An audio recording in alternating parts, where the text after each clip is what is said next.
I make the comparison, because people would say, well, Ted, you have money. Why do you trade? It's like, I enjoy it. And I grew in trading. I grew up in trading, essentially. My wealth grew in trading. My wealth didn't come from selling a big business. I didn't have rich parents. I didn't have any of that. I had a good job. I was able to build myself that way. I was already financially okay when I had my job. Now I'm just even better at that point, and I'm working for myself.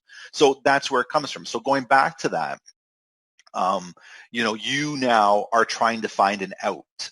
You're trying to pay back that $100, and you're doing it by any means possible because it's a stressor for you. It's triggering you because of the fact that, you owe this friend $100. Anybody who's a decent person, if you borrow money, the idea is you pay it back, right? Like, everybody who's a decent person will do that. Maybe you're not a decent person and you just borrow money from people and you just run off. You're going to basically run out of friends sooner or later, because once you do that to 10 people, the next person is probably going to come around and be like, hey, didn't you borrow money from so-and-so and not pay them back? We're not giving you money either. Eventually it comes to an end, right? So let's be perfect people. Let's be genuine people and say, hey, I really want to pay my friend back the $100. So now you're using trading as an outlet to pay back that $100, but you are worried because this is your last $20. You have that stress, and now every decision that you make in trading is coming from the ability to pay back that $100. Right? So when we break this down, it's not about the trade allocation or the trade selection anymore. It's, why are we trading to begin with, and what are my decisions pending on, right? So when we start deep diving into our brains, we have to take a step into the next level. And a lot of people, will say this is pretty straightforward. A lot of other people will be like, wow, this is like mind-blowing, right? It's because you've never really done, you've never really done a deep dive on yourself. A lot of people are in their 20s, and a lot of people maybe are in their 30s. Maybe, you haven't really taken perspective on yourself. Maybe you just always figured that, I am dumb because I'm dumb, right?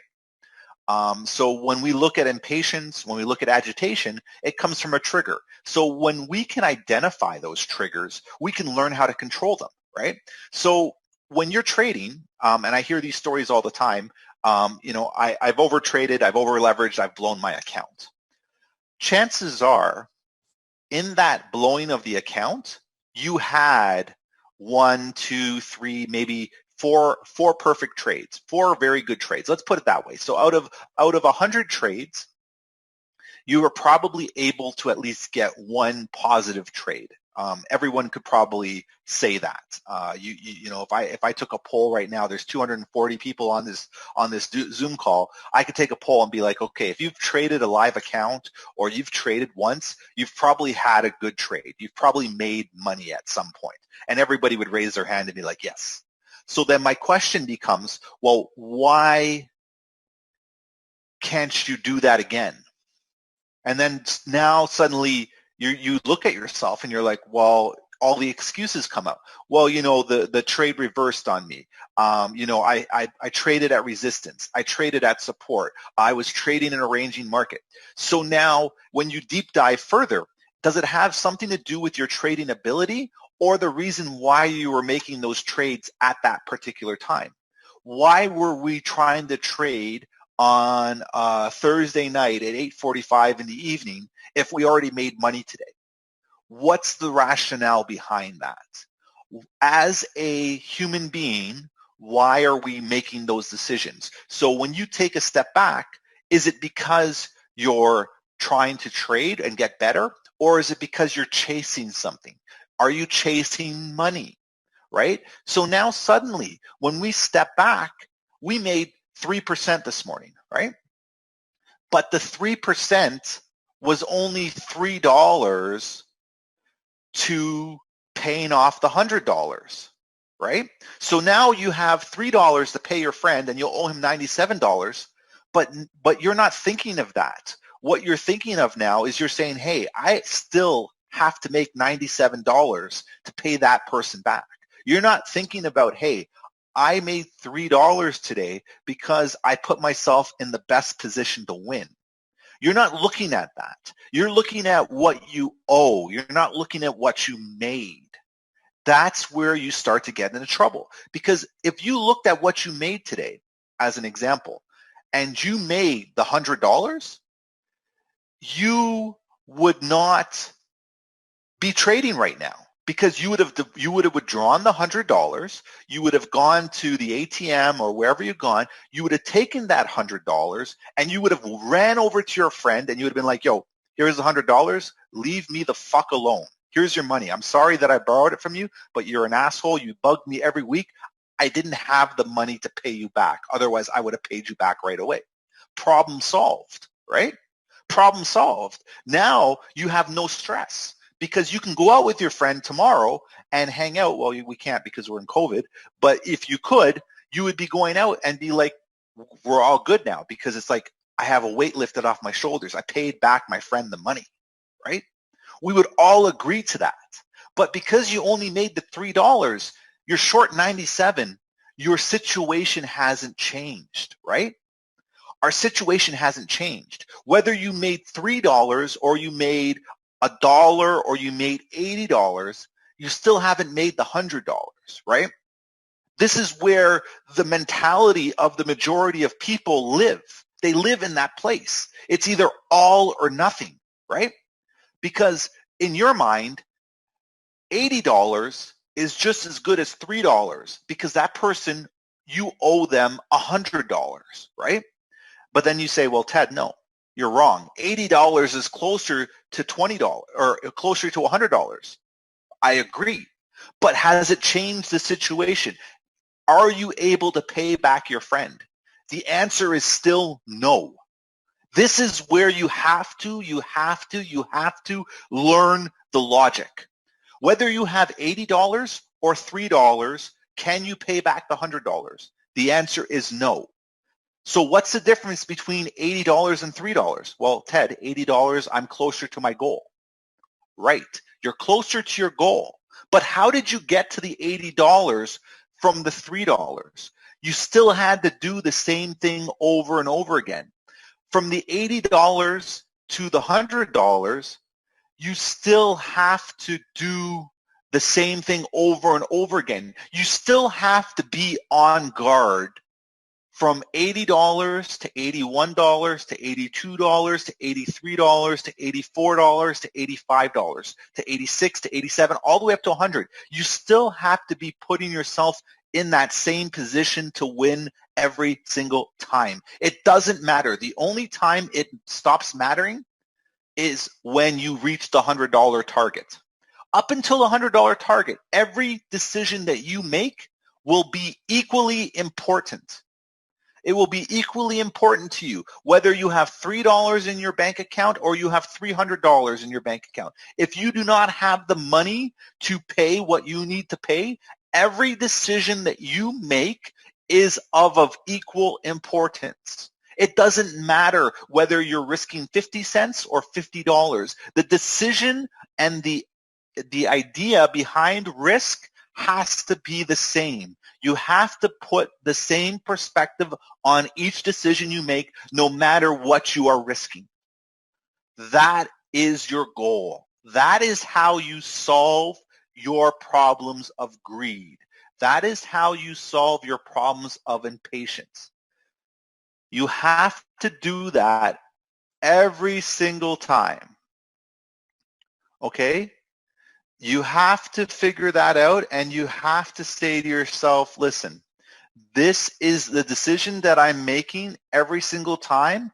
This is what I have to do day in and day out. And then you say to yourself, well, Ted, that means that we're a robot. That means that we are. Yes, agreed. Are we going to stray away from those plans? Yes, many times. There's always going to be a opportunity where you stray away, right? Perfect example. You trade right now and you turn around and you say, okay, well, I'm going to, I made 5% today. I'm going to trade in the evening and I'm going to see what I can do, right? That's what everyone says. right? You had a good day this morning. I guarantee you there's 277 people right now listening to this. I guarantee you at least 150 people have opened the charts. Right now, I guarantee you at least 150 people have opened the charts at least one time today after they finished trading if they were done trading this morning. I guarantee you. I guarantee you. I opened the charts today. I opened the charts. I opened the charts this afternoon. But what was the difference? I opened the charts because I wanted to see what was happening. I didn't open the charts because I wanted to trade. I opened the charts because I wanted to see what was happening. What I've done is I've trained my mind to understand that, hey, I can still open charts. I can still look at trades. I can still look at things, but I'm not going to click the button buy or sell. I don't need to do that. Because why? I've already been burned enough times as a trader to realize that I'm going to make a dumb mistake, right? I know I'm going to make a dumb mistake. It's not my time to trade. It could be 18,000 other people's times to trade. It's not my time. Why? Because it's not optimal for what I'm doing. I made money this morning. I did what I needed to do. Well, actually, I didn't make money this morning. I didn't trade this morning. But you know what I mean. If I had made an attempt, I would have done that, and I would have been done. So now, what does that allow me to do? That allows me to prevent or preserve capital. It allows me not to make a mistake, but more importantly, it's now conditioning me to say, hey, I know I want to trade. Everybody has the urge to trade because trading is fun. Trading is exciting. Trading is something that, everybody wants to do, right? And when we do that, that's, it's a rush. You get that rush. But why are we getting that rush? It's because, hey, I'm making money. The money's coming fast. The money's coming easy. So now what we have to do as people is we have to take a step back and now understand, why are we getting that rush? Why are we getting that rush? Okay. So now let's break ourselves down even further. Why are you getting the urge to trade right now? Right. So the standard items still apply. I'm very impatient. I need money. I see opportunities in the market. I need to pay bills. I need to pay somebody back, things of that nature. So now that we know that, and now that, what we're doing in terms of understanding that, we have to take a step back again and say, okay, why can't we control those urges? Okay. We have triggers, right? So we have triggers. I need money. I like trading. I didn't make enough money today, right? So I need money. I didn't make enough money. I like trading. I get a rush from trading, right? Everyone gets a rush from trading. You click the buy button, and what does everybody do? Or you click the sell button, everybody sits there and watches your trade, right? Because it's exciting. It's exciting being right. It's exciting making money, right? So let's focus on those two topics right now. Those two topics that we've broken into now. It's exciting being right, and it's exciting making money.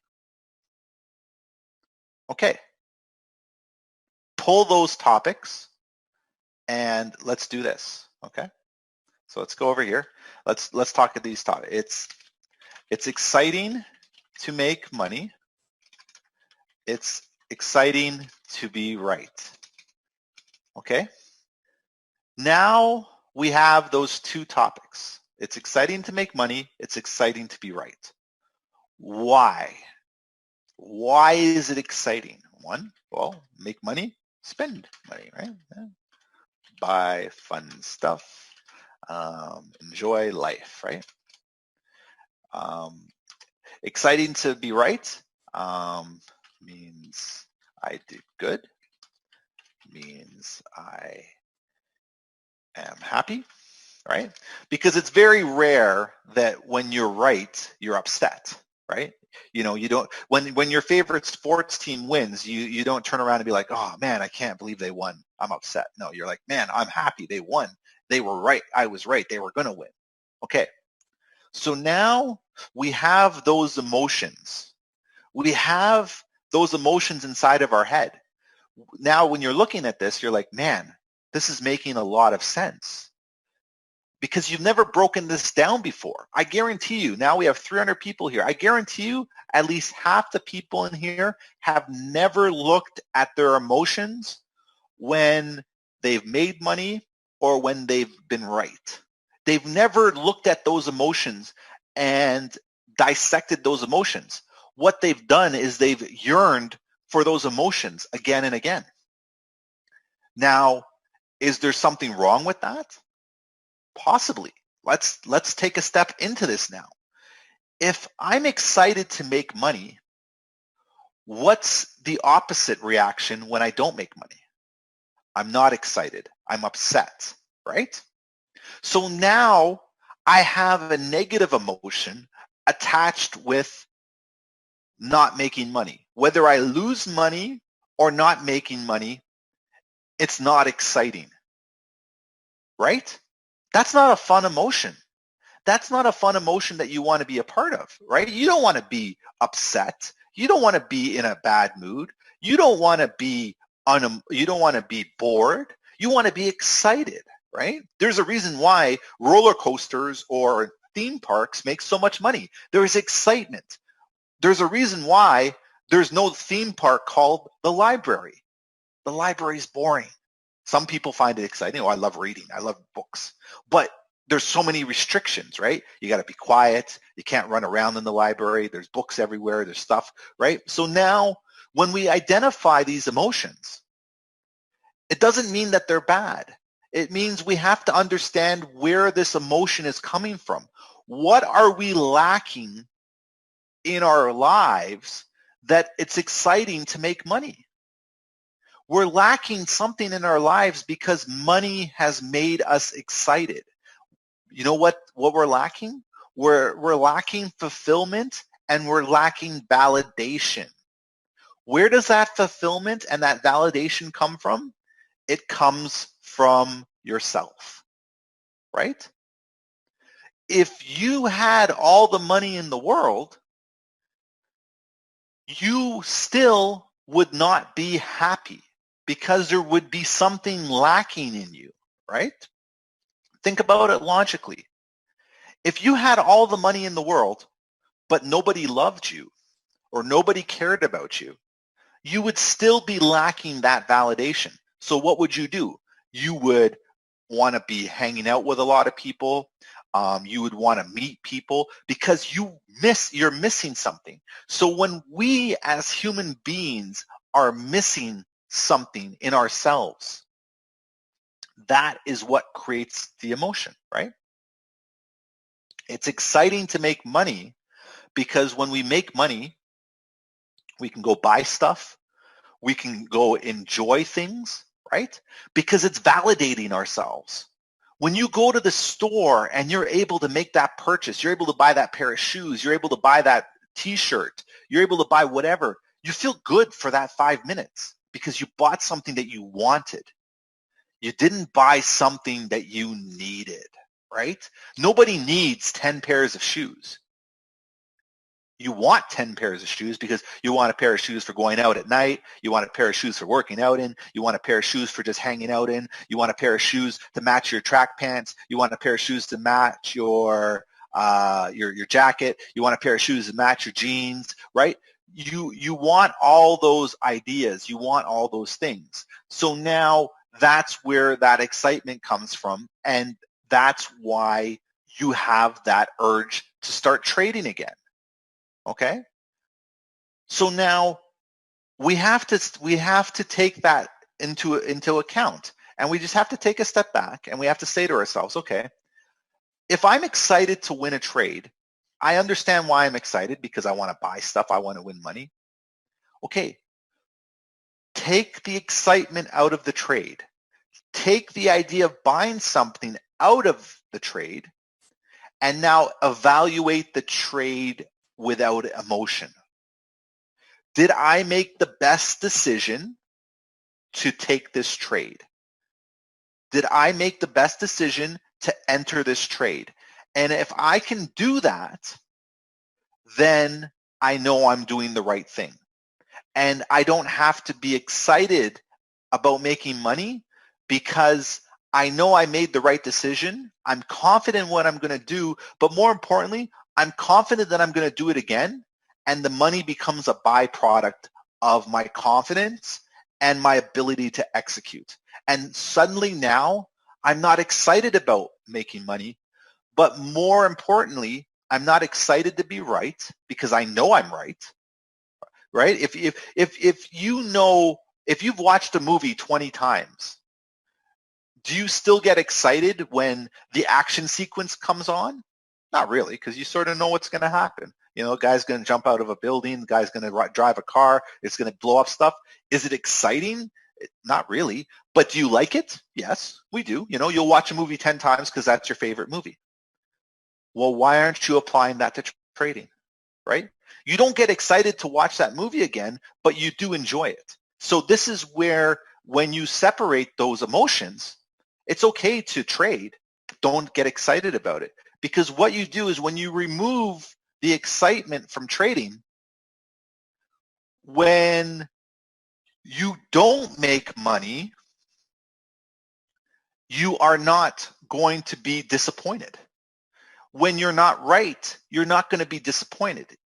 Your emotions are now going to be, they're going to remain level because you weren't excited when you were taking the trade, you were confident.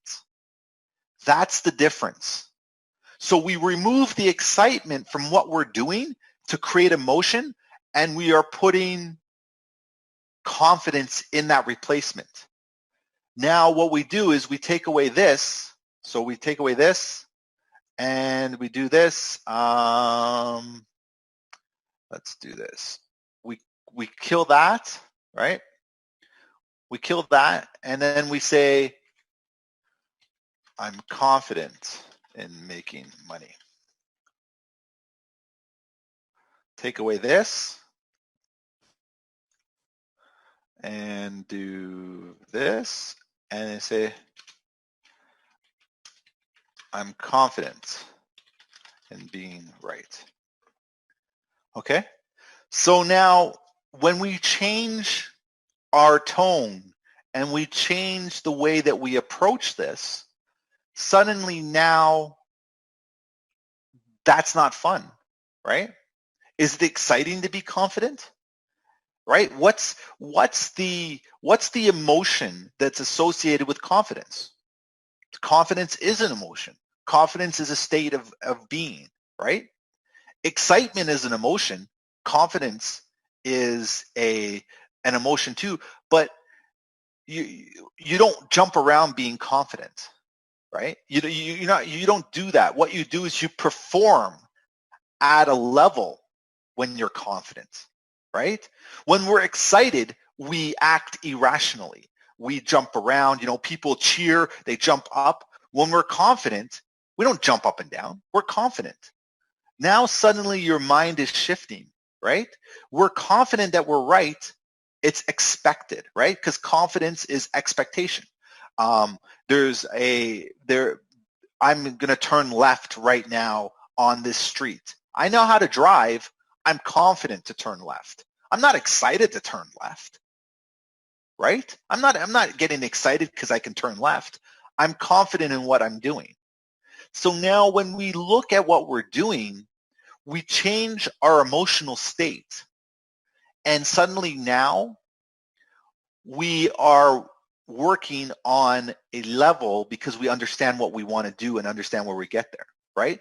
So now if I'm confident and we go back to our $100 loan, right? If we go back to our $100 loan and now I have to pay my friend back $100, if I'm confident that I can pay him back, I'm not going to be impatient. I'm not going to get agitated. I'm not going to be upset because I know I'm going to be able to pay him back. How did I become confident? Because I had tools at my disposal that would get me the funds I needed. I know I would get the funds. I didn't know how long it would take me, but I'm confident I can do it. I'm not excited that I'm winning money. I should be winning money. I'm confident that I'm getting money.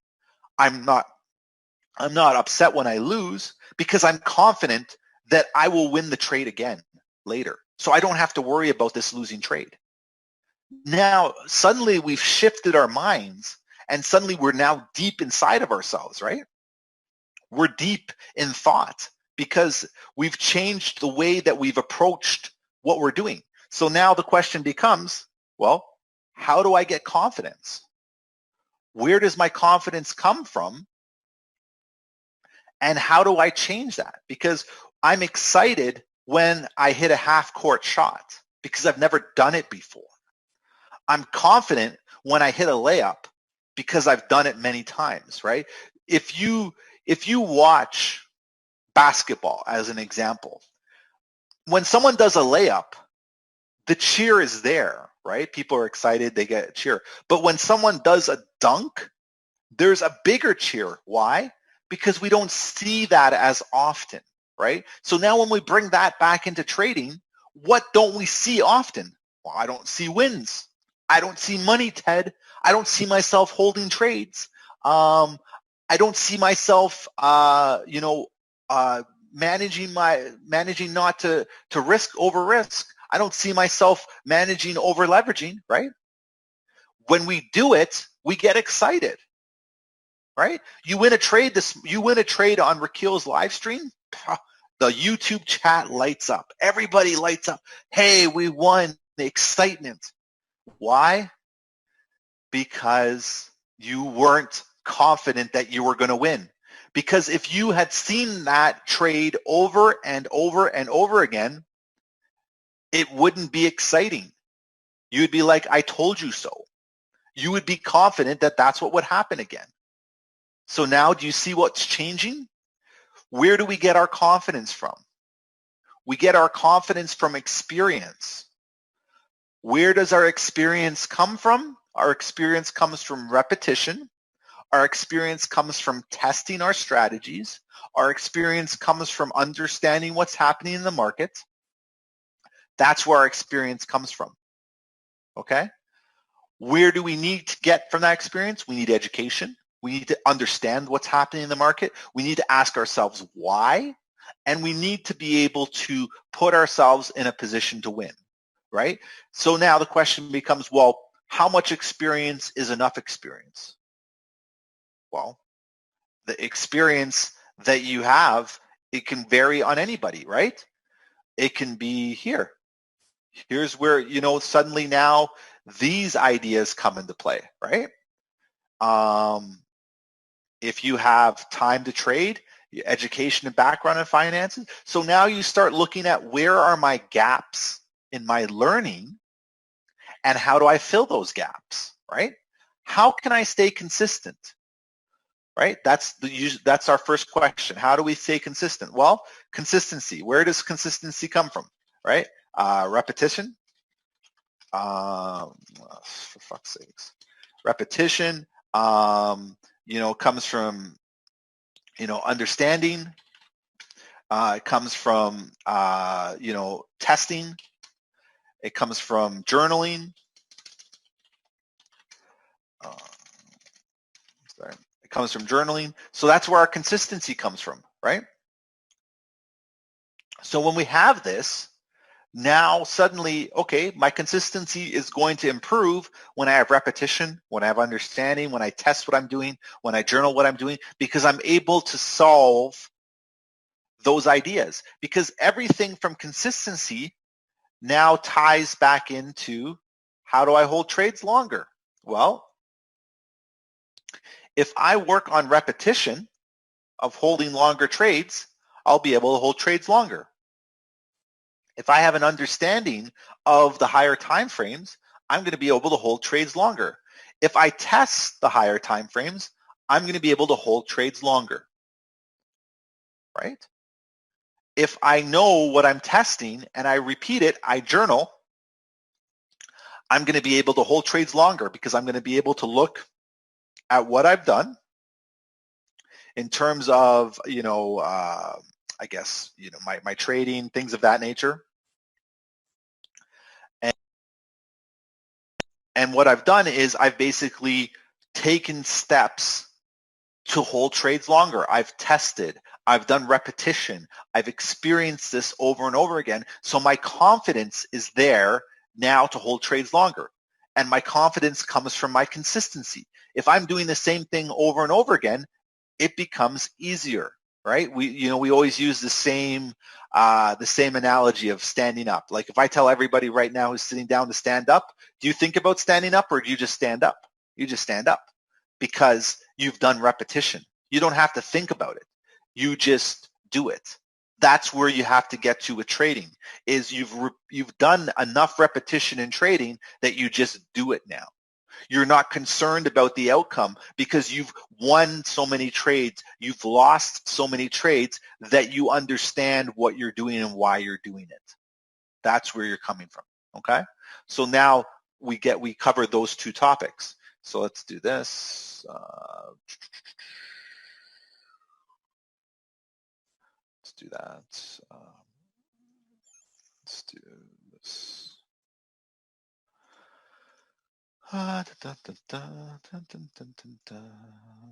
so we did those. Okay, so now here comes our next one, right? This is our next one.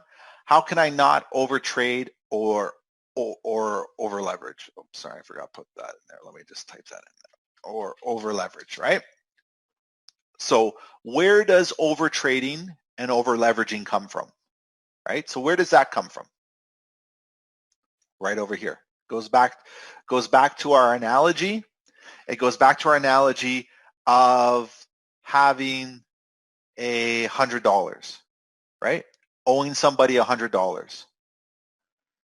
So when we owe someone $100, we have a lack of funds, right? We have a lack of funds. We need to get those funds. So what are we trying to do? We're trying to get those funds as fast as possible, right? And the lack of funds forces you to make decisions that you normally wouldn't make, right? So let's take for example, let's go to a casino, okay? Let's go to a casino, and let's all go to the casino together, okay? So we're all going to go to the casino. I would say right now we've got 323 people here. I guarantee you there will be, out of 323 people, I guarantee you there'll be about 200 people, so maybe about a third of the people or 2/3 of the people that are going there, and what are they going to say? Very easily, man, I hope I make money today going to the casino. Man, if I win $1,000, I'm going to be cool. I'm going to be happy. Man, imagine if you hit a jackpot, right? That's what we do. We go to a casino. Nobody goes to the casino and says, I hope I lose, right? Everyone goes to the casino and says, I hope I win, right? Because the people that are going to the casino are going on hope, right? We're going on hope. So now when we look at trading and we look at, why are we over trading or over leveraging? It's because we're hoping. What are we hoping for? We're hoping that we make money, right? Because we need that money. We need that money to pay back that $100. So we're taking trades on hope, because in theory, how our brain works, and everyone's going to sit here and say the same thing, is if I trade every day, I have an opportunity to make money in the market, right? 100% correct. Not going to dispute it. Not going to argue with you. I agree. If you go to the market every day, there is an opportunity for you to make money. I agree. I'm not going to dispute that. But what I'm going to dispute is, Are you smart enough every single day to find that opportunity in the market? This is where we go back to self-discovery. This is where we look again at self-discovery, right? Am I smart enough to find that opportunity in the market? I go to number 7. I think I'm better than everyone else, right? Because if I look at every session, I can find a trade. I'm better than everybody else. If I look at the market every single day, I am better than everybody else because I can find a trade. Doesn't mean it's the right trade. It means that I can still find a trade though, right? And what does that do to me? That puts me in a position of risk. Because now suddenly, because I don't like hearing the truth and I think I'm better than everyone, I think I can beat the market every time I show up to the market. Now I have that excitement back, right? Because now I have to prove that I'm right. Essentially, that's what I'm doing, right? I'm going to show everybody that I can trade every single session, I can trade every single day, and I can find profitable trades. I can look at every single pair, and I can find profitable trades. Take a step back. Who are you doing that for? Do you really need to prove to yourself that you're the best? No, because everybody inside their mind should believe that they're the best. What you want to do is you want to go tell it to the next person. There is your problem. You can believe that you're the best. You can believe you're better than everybody else, but you don't need to prove it to somebody else. When you remove the idea of having to prove what you do, how you do it, why you do it, life becomes easier. Life becomes straightforward. You didn't have to prove to anybody today that you had dinner, right? But what do people do? People take pictures of their food and send it around to other people to show them. Why? I think I'm better than everybody else because I had a steak dinner, right? Nobody takes pictures of craft dinner. Nobody takes pictures of a ham sandwich and says, man, this was the best ham sandwich ever, because ham sandwiches are boring, right? Anyone can make a ham sandwich. Not everybody can go to that famous steakhouse. Not everybody can buy that Lamborghini. Not everybody can drive that supercar. Not everybody can go on that vacation. So what are you doing? You're proving to everybody else that you are better than everybody else. You're not proving it to yourself. You just want to see the look on everybody's face. Wow, look at what Ted did. Ted went out and bought a supercar. Man, Ted's the best, right? Look at the comments on people's posts when they post something of a milestone, right? Think about it. People post. What do they post? They post a picture of the thing that they bought. They stand in front of it and they say, this was a combination of hard work and talent and dedication and experience and this. And what does everybody do? Fire symbols, clapping. Oh, way to go, happy day, congratulations. Okay. Should we be happy for people? 100%. I'm the first person to clap for that next person. I agree. You know what? That person did well. They bought the Lamborghini. It's good. Happy for them. They bought the McLaren. Happy for them. They bought the Tesla. Happy for them. Super happy. Super excited for them. But why did they post? that? Why didn't they post about the groceries that they bought that day too? Right? Everybody can buy groceries, right? Going grocery shopping is not an accomplishment, right? It's not an accomplishment. You got to eat. Now, take a step back, apply the same sense of urgency to grocery shopping that you do with your trading, and take away the same sense of urgency you have to post your favorite supercar, your favorite watch, your favorite trip, your favorite woman, your favorite man. Post your grocery shopping.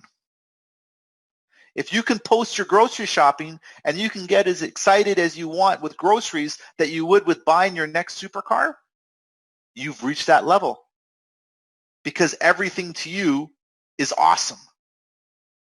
And you're no longer impressing people because you are living a great life. You put the same emphasis on groceries that you do on your new pair of Louis Vuitton shoes, right? Ask how many people do that. Ask how many people do that. Do you post that can of Coke that you just drank? No. Everybody can buy a can of Coke, right? That's what we want to try and do. Oh, yes. So someone just commented. I'm not directing this at anybody. I'm just using examples. Like I thoroughly not directing this at anybody. I don't want people to go back and start drama. It's not that. What I'm trying to do is I'm trying to show how we go through things emotionally and where we can fix that. Okay, so just don't take that out of context. I could say Bentley, I could say Rolls Royce. It's just, that's it. Yeah. So I mean, so yeah, so we're doing that. So just in case, like, I don't want anybody to do that. But what I'm trying to say is have the same level of excitement that you do for buying groceries that you do with trading. Okay? So now when you do that, suddenly now that emotional state is gone, right? And when we look at that, we can go back to saying, okay, well, how do I not over trade or over leverage? Well, do you go out and buy groceries every day? No. You buy groceries when you need them, right? And you look at that as an example. I mean, you can say that that's a stretch. You might need groceries every day. But for the most part, people buy groceries once a week. I buy groceries once a week. I'm good. But what I'm saying is take the same level of ability that you do with grocery shopping and apply that to trading, right? Grocery shopping is very mechanical. You buy things that you need. Trade when the ability is there to trade. You're not going to buy more groceries than you can eat. Why are you trading more than you need to trade? This is where you have that paradox, because right away people say, hey, I need to make money to live. I need groceries to eat. But once I eat my food, I'm full, but I'll never be full when it comes to making money because I can always make some more. And I don't disagree with that. You could spend your whole life making as much money as you want. You can work 6 jobs. You could buy 10 houses. You can turn around and buy real estate, invest, build businesses. Now, take a step back and ask yourself, what and why are you doing what you're doing? And who are you doing it for?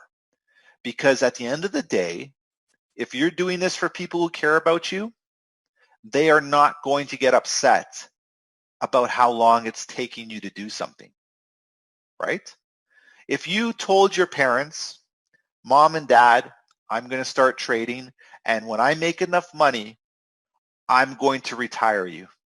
I'm going to make sure that you're taken care of because you took care of me. And your mom and dad will say, son, daughter, that's very noble of you. We really like that. They are not going to turn around and say, well, if you don't do this, you're out of the family, right? So therefore, there should be no pressure on you. The pressure arises from when you want to prove it to other people. I think I'm better than everyone else. I don't like hearing the truth, right? We are now validating ourselves against people who don't really care about us, right? Because if you did not use that validation, there would be no sense of urgency because you wouldn't be worried. You don't have a job. That's okay. You will find another job.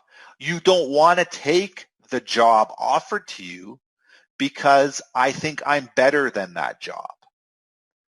I don't want to hear the truth that I'm not better than that job. I think I'm better than everyone else. So now look at what you've done to yourself. You've taken a potential opportunity to make money because you don't think that you should be doing that job. You've applied stress to yourself now because you want to trade for a living but have no money, and you're trying to validate your trading to people who don't truly care about you. Now this is where you have your problems.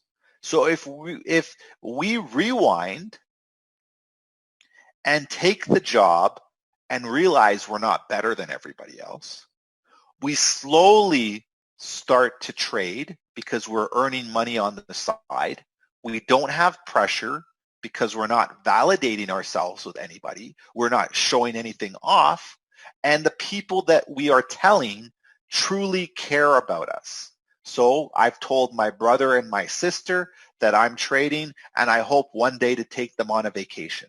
And you know what they will say to me? Thank you, Ted, for taking us on this vacation. But if you don't do it, it's okay. We are still family, right? So my sisters, my brothers, my grandmother, my grandfather will be happy that I'm trying to pursue my dream. They're not going to be upset with the outcome of the fact that they're not taking the trip. You know who's going to be upset? You are, because you weren't able to post that on social media to show everybody that you are better than everybody else, right? People who are not seeking validation are more successful in life because there's a freedom associated with not having to validate yourself. And when you validate yourself, the people who care about you, they will always care for you just doing the best that you possibly can. They will never ask you to do more than you can. They will never get upset with you if you don't do it. The people who get upset with you are the people who don't care about you. The people who turn around and comment about what you didn't do are the people who don't care about you. So now when you start doing that, you're going to feel a lot better about yourself. No charity. Think about it this way. Every time you perform an action, ask yourself, if you were doing this for charity, would the charity turn around and say to you, hey, you didn't do good enough? Would any charity tell you that you didn't do good enough? No.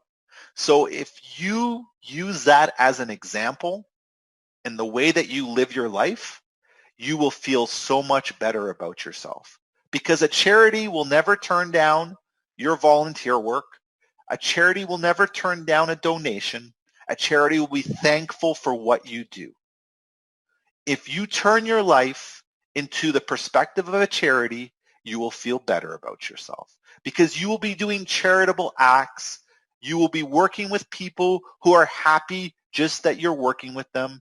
They will be satisfied that you tried your best, and you will feel better about yourself. The pressure will leave your body. You won't have to feel that you need to make $1,000 today, because you will realize the people in your corner are cheering you on to do the best that you can. The job that you've taken is not beneath you.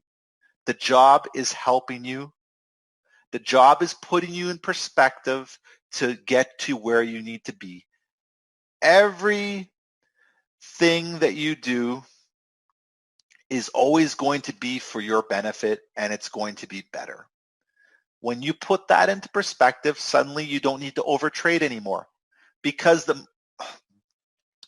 money that you thought you needed, you don't need, because the people that you are trying to impress are already impressed with your ability to do what you're doing right now. And that's being the best person that you can be. The people that are not impressed with your money are the people that will never be impressed with you ever. That's where you need to be in your life. Surround yourself with people who are impressed just to know who you are. They are not impressed with what you own, what you do, how you do it. They're just impressed to know you as a person, to be able to shake your hand, to be able to call you up, to be able to message you. They're impressed just with who you are. Surround yourself with those people. Well, Ted, I don't find those people anywhere. Start with your family. Start with your closest friends. Start with your significant other, and see if they're there for you because of who you are and not because of what you are. You have succeeded with that, and there is no pressure. You won't be over trading anymore because you won't need that money. You won't be over leveraging anymore because you won't have to impress people with your trades. You'll be focused on your vision. You'll be focused on your goals because you're doing it for the right reasons. You're buying the Lamborghini because you built yourself.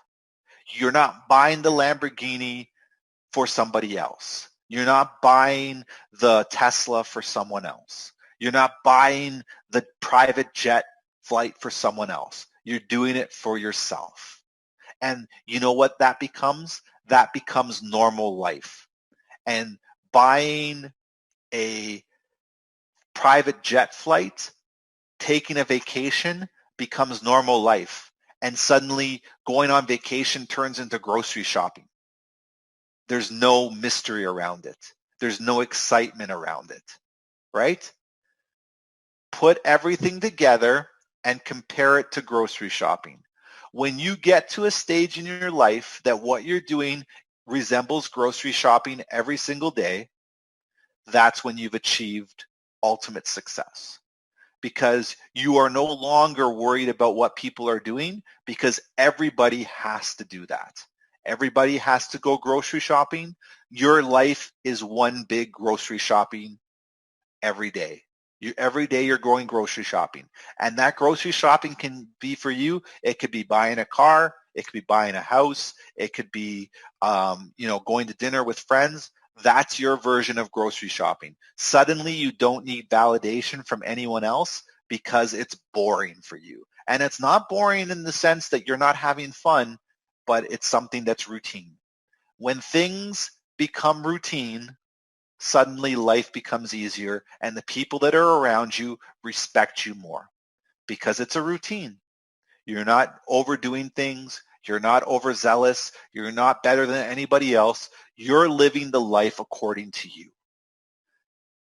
Put that in perspective. Put that all together. Give yourself that opportunity. And as you progress as a trader, keeping these things in mind, you will have unlimited success, because the success will not define you.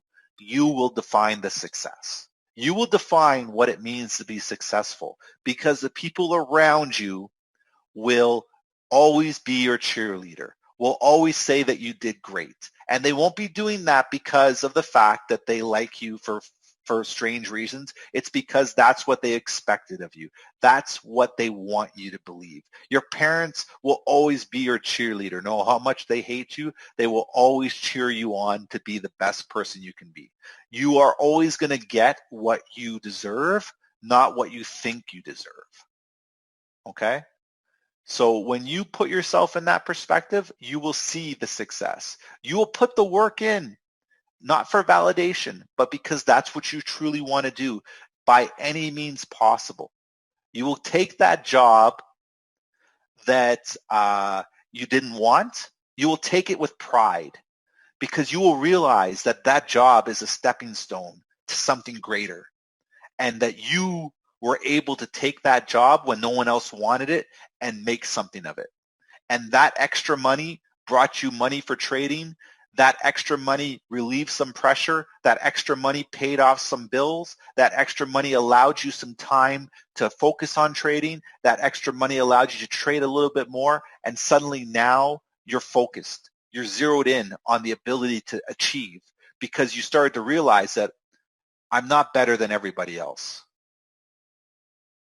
I'm now easily motivated by everything around me. I'm not agitated anymore because I know that there's something better than this coming for me.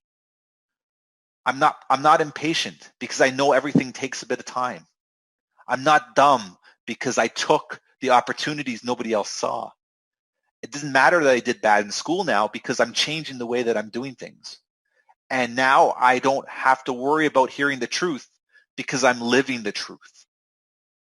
That's where you want to be in life. That's how you want to succeed in life. That's how you will succeed in life, by putting those things into perspective. Okay. So with that being said, that's sort of what I wanted to talk about in terms of trading, in terms of psychology. I think this is very good. So for the 300 people that showed up, you have a little bit of gems that I guess people have talked about, and we will try and do this, like I said, again. And I just want people to keep this in mind. Like I said, the journey is very tough. It's very, very hard when you're trading, but take some of these ideas, things that I've said, this will help you. And I think you'll find that you'll have a better success rate when it comes to trading.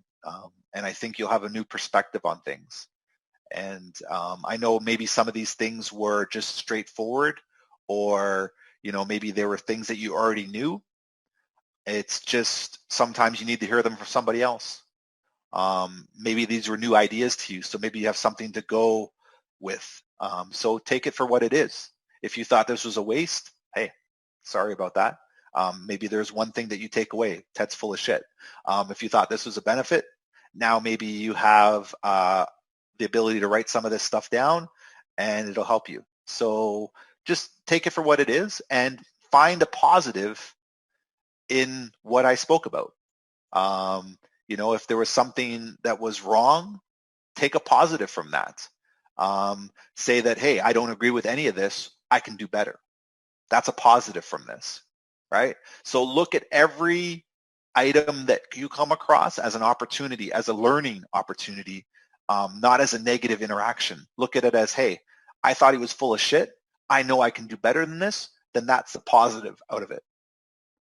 And take that positive from it. So don't turn around and be negative about this experience.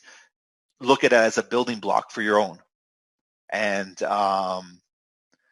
do things that way. And I think you're going to find you're going to have a better result. And you don't have to tell me that I was shit. I don't really care. But if you know I was shit and you know that you didn't like any of this, then that's great, because now you have fuel for your own fire to build yourself better than me. And that's the ultimate reward. Okay, so look at that as the positive aspect of it. So you guys have a good night. Enjoy. I'm going to end the meeting now somehow. I don't know how to do this, but I'll figure this out. And we'll go from there. But we'll see everybody again the next pop-up Zoom call, right?